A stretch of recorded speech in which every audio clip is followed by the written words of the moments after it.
আসসালামু আলাইকুম। এখানে যে দুটো ওষুধ দেখতে পাচ্ছেন, দুইটাই হচ্ছে ভিটামিনের জন্য। তো আজকে কোয়েল পাখিগুলিকে এই ওষুধগুলি দিব। তার কারণ হচ্ছে কোয়েল পাখিগুলি যেহেতু ডিম পাড়ার বয়স হয়ে গেছে, আমি কোনো প্রকার কোর্স করাইনি, কোনো ওষুধ খাওয়াইনি, যার কারণে আমার কোয়েলগুলি ডিম পাড়তে খুবই লেট করতেছে এবং যে কটা করেই ডিম পাড়তেছে ডিমগুলিতে কালারটা কেমন জানি আসতেছে, সাদা সাদা আসতেছে। ক্যালসিয়ামের অভাব, ভিটামিনের অভাব এরকম কিছু লক্ষ্য করতেছি, যার কারণে আজকে ভাবলাম কোর্স একটা করায় ফেলি। যেহেতু 3 দিন, 7 দিন, 5 দিন এরকম করে কোর্স করানো হয়, তাই আমি 3 দিন ধরে কোর্সটা করাবো। তো এখানে ইসেল খুঁজতেছিলাম, ইসেলটা পাই নাই। ইসেলটা 2 দিন পর থেকে দিতে হবে আমার, যার কারণে আজকে রেনা WS এবং জিসভেট দুইটা দিয়ে দিতেছি।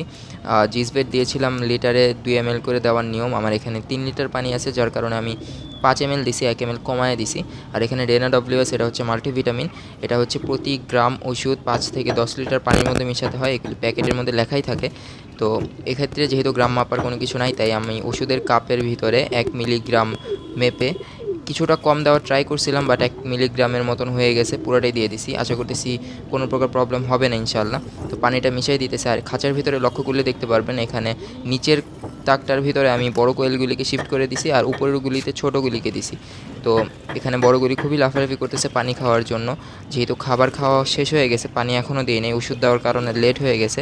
তো পানি দেখে ওরা ভিতর থেকে খুবই লাফালাফি করতেছে। আমি এখানে পানিটা ভালো মতন গুলায় নিতেছি। আপনারা একটু লক্ষ্য করলে দেখতে পারবেন পানির কালারটা কিন্তু কিছুটা হলুদ হয়ে গেছে। তো ক্যামেরায় বোঝা যাইতেছে না, বাট সামনাসামনি অনেকটাই হলুদ হয়ে গেছে পানিটা। একদম হলুদ রঙের একটা পানি হয়ে গেছে। তো এটা এখন কোয়েল পাখিগুলোকে দিয়ে দিব, আর ইনশাআল্লাহ এটা 3 দিন দেওয়ার ট্রাই করব। আজকে যেহেতু প্রথম দিন দিছি, তো প্রথম দিন খাবে কি না জানি না, তো দেখা যাক। আর আমি খাঁচাটা এমনভাবে বানাইছি, আমার খাঁচার দরজাটা খুবই রিস্কি হয়ে গেছে। মানে আমি যখন দরজাটা খুলতে চাই, সেখান ভিতর থেকে অনেকগুলি পাখি বের হয়ে যায় উড়াল দিয়ে। এরকম করে আমার 2টা পাখি হারায় গেছে। আর কোয়েল পাখি যেহেতু বের হইলে উড়াল দিতে পারে, এটা তো আপনারা অনেকেই জানেন যারা যারা পালেন। তো বড় পাখিগুলি এভাবে উড়াল দিয়ে চলে যায়। তো এখানে দেখেন পানি দিয়ে দিছি, পানি দেখে ওরা খুবই লাফালাফি করতেছে। অনেক সাবধানতার সাথে আমার কাজ করতে হয়, সকালে বিকালে যখনই খাবার দিই, পানি দিই, আমার খুবই সাবধান থাকতে হয়, না হলে একটু কোয়েল পাখিগুলি এভাবে বের হয়ে যায়। তো এই ছিল আজকের ভিডিও।